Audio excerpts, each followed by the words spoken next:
propose. First, I propose joint filing of income tax return. Sir, Bharat का income tax structure individual based income tax वसूलता है, जिसके चलते regardless of your marital status पति पत्नी अलग अलग इनकम कमाते हैं, इनकम टैक्स भरते हैं और इनकम टैक्स रिटर्न फाइल करते हैं। उनकी इनकम को क्लब नहीं किया जाता, एग्रीगेट नहीं किया जाता। इस वजह से डुअल इनकम कपल्स, जिसमें पति पत्नी दोनों पैसा कमाते हैं, इनकम कमाते हैं, उनको सेपरेटली टैक्स किया जाता है, जबकि उनके लॉन्ग टर्म इन्वेस्टमेंट्स शेयर्ड हैं, हाउस होल्ड के खर्चे शेयर्ड हैं, फाइनेंशियल रिस्पॉन्सिबिलिटी शेयर्ड है, चाइल्ड केयर कॉस्ट शेयर्ड है, तमाम लिविंग एक्सपेंसेस शेयर्ड हैं। दुनिया के कई देशों में सर पति पत्नी को एक इकोनॉमिक यूनिट की तरह रिकॉग्नाइज किया गया और joint filing of income tax का प्रावधान दिया गया। लेकिन भारत में खर्चे स्पाउसेस शेयर करते हैं, लेकिन जब इनकम टैक्स भरने की बात आती है तो इनकम टैक्स डिपार्टमेंट दोनों को स्ट्रेंजर्स करार देता है। मैं आपको उदाहरण के माध्यम से समझाना चाहूंगा। सर, समझिए कि दो परिवार हैं, एक ही शहर में रहते हैं, एक ही कंपनी में नौकरी करते हैं। एक परिवार है जो 20 लाख रुपए कमाता है साल का, दूसरा परिवार भी 20 लाख रुपए कमाता है। स्कूल की fees, rent, grocery, medical bill सब समान है, लेकिन इनकम टैक्स अलग अलग। जैसे कि एक पति पत्नी है, राहुल और ऋचा, दोनों काम करते हैं। राहुल साल का 10 लाख कमाता है, ऋचा भी साल का 10 लाख कमाती है। इनकी कुल इनकम 20 लाख रुपए। क्योंकि 12 लाख रुपए तक की रिबेट पर असेसी इनकम टैक्स देता है, तो ना राहुल को इनकम टैक्स भरना पड़ता है क्योंकि उसकी आमदनी भी 12 लाख से कम 10 लाख है, और ना ही ऋचा को इनकम टैक्स भरना पड़ता है क्योंकि उसकी आमदनी भी 12 लाख से कम है, यानी कि हाउस होल्ड का टैक्स जीरो। दूसरा परिवार है नमन और नेहा। नमन साल का 20 लाख रुपए कमाता है और नेहा ने अपनी नौकरी छोड़ दी। वो घर पर बच्चे का ध्यान रखती है, माता पिता की जो बूढ़े हो गए उनका ख्याल रखती है।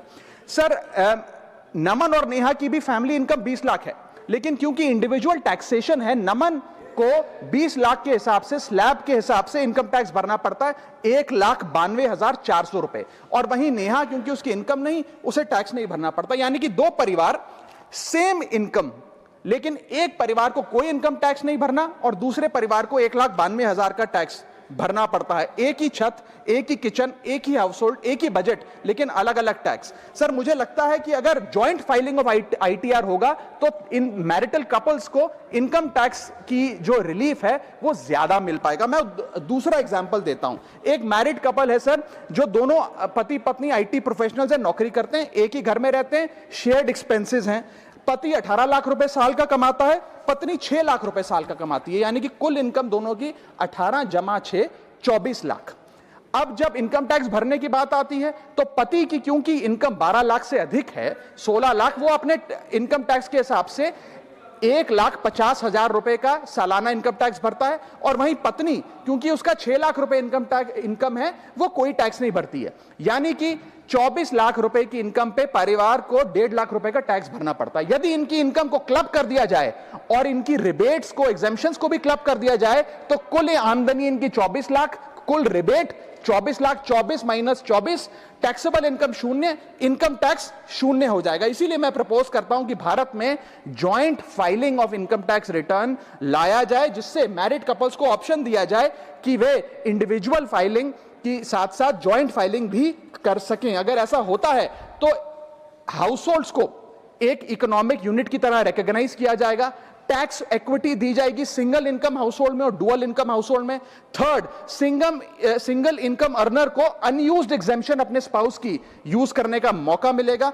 इनकम डाइवर्जन की प्रैक्टिस, जैसे परिवार में अपने इनकम ट्रांसफर की जाती है ताकि परिवार वाले रिश्तेदार का स्लैब एक्सप्लॉइट किया जा सके, वो प्रथा बंद होगी। और sir, on a lighter note, ज्यादा लोग शादियां करेंगे ताकि वे इस इनकम टैक्स सेविंग का फायदा उठा सकें। सर, इंटरनेशनल कंपैरिजन मैं करना चाहूंगा। यूनाइटेड स्टेट्स, जर्मनी, फ्रांस जैसे देशों में जॉइंट आईटीआर का सिस्टम लागू है। सर, हमारा इनकम टैक्स स्ट्रक्चर कंपनियां रिकॉग्नाइज करता है, पार्टनरशिप रिकॉग्नाइज करता है, कॉर्पोरेशन रिकॉग्नाइज करता है, यहां तक कि हिंदू अनडिवाइडेड फैमिली को एज एन एसएससी रिकॉग्नाइज करता है। लेकिन हमारे समाज का मोस्ट फंडामेंटल इकोनॉमिक यूनिट, एक न्यूक्लियर फैमिली, पति पत्नी को as one single economic unit recognise नहीं करता, जो करना चाहिए। Sir, my second submission is I propose remove tax on disability pension on armed forces. Sir, एक सैनिक जब बॉर्डर पर गोली खाता है तो या तो वो शहीद हो जाता है या यदि वो बच जाता है तो उसके शरीर का कोई अंग वो खो देता है, डिसेबल हो जाता है। इसके चलते सरकार उसे डिसेबिलिटी पेंशन देती है। ये कोई एहसान नहीं है, ये इनाम नहीं है, ये मुआवजा है, क्योंकि उसने देश की रक्षा करते हुए अपना एक अंग खो दिया, अपनी एक चीज, अपनी जीवन, अब वो एक रिड्यूस्ड क्वालिटी ऑफ लाइफ जिएगा। लेकिन विडंबना है कि आज हम इस डिसेबिलिटी पेंशन पर भी इनकम टैक्स लगाने जा रहे हैं। इस यूनियन बजट 2026 में फाइनेंस मिनिस्टर ने tax exemption on disability pension को विड्रॉ किया है, और 1922 से डिसेबल पेंशन आर्म्ड फोर्सेस को जो दी जा रही थी उस पर कोई इनकम टैक्स नहीं था। पहली बार 1922 से लेके आज तक कोई इनकम टैक्स नहीं लगा, लेकिन अब हम उस पर इनकम टैक्स लगाने जा रहे हैं, जो कि ठीक नहीं है। मैं आपको एक उदाहरण के माध्यम से समझाना चाहूंगा। एक सोल्जर जो 20 साल का जब था, उसने भारतीय फौज को ज्वाइन किया। 25 साल सर्विस करने के बाद एक्सट्रीम कंडीशंस में उसने दिवाली बंकर में मनाई, ईद बॉर्डर पे मनाई, क्रिसमस के दौरान पेट्रोलिंग करी, अपने बच्चों के बर्थडे, अपनी मैरिज एनिवर्सरी, सुख दुख के मौके सब मिस किए। लेकिन उसने अपने सैक्रिफाइस को कभी टैक्स लैब और टैक्स एग्जेम्पशन के चश्मे से नहीं देखा। लेकिन जब ऑपरेशन के दौरान किसी इंजरी के चलते वो अपना कोई अंग खो देता है और मेडिकल बोर्ड उसे 40 से 50% डिसेबल घोषित कर देती है, तो उसके पास दो चॉइसेस होती हैं। या तो वो सर्विस छोड़ दे और पेंशन लेने शुरू लग जाए। अगर सर्विस छोड़ के वो पेंशन लेने लग जाता है तो उसकी पेंशन एग्जेम्प्ट है। लेकिन अगर वो सर्विस नहीं छोड़कर अपनी पूरी टेन्योर काम करता है, अपाहिज होने के बाद, डिसेबल होने के बावजूद भारत माता की सेवा में कार्यरत रहता है, तो उसको डिसेबिलिटी पेंशन जब मिलती है रिटायरमेंट के उपरांत, तो उस पर इनकम टैक्स इस अमेंडमेंट के द्वारा लगाया जा रहा है। सर, ये करके हम एक प्रकार से दो category of wounded soldiers create कर रहे हैं, जिसमें दर्द सहकर जो फौजी ज्यादा काम करता है उससे ज्यादा टैक्स लिया जाएगा। हम अननोइंगली पनिश कर रहे हैं सैनिकों को घायल होने के बाद जो काम करते हैं। So we are penalising courage, we are taxing endurance.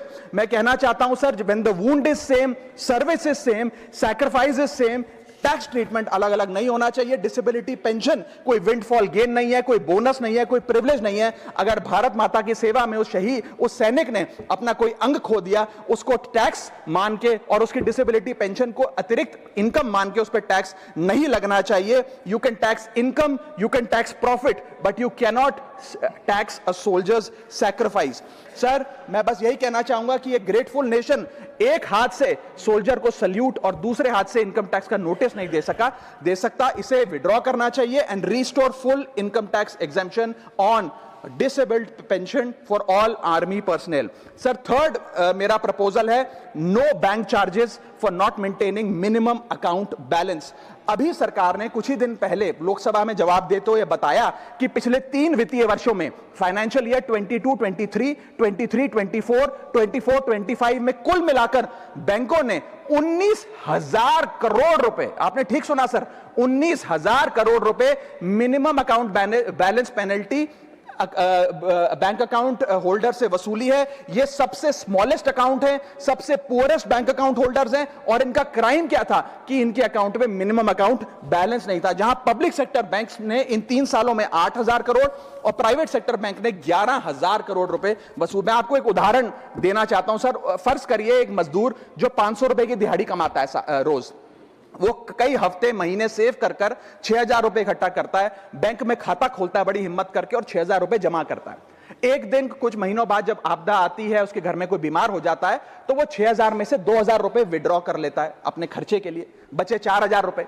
लेकिन बैंक कहता है कि कम से कम 5,000 रुपए का मिनिमम अकाउंट बैलेंस होना चाहिए।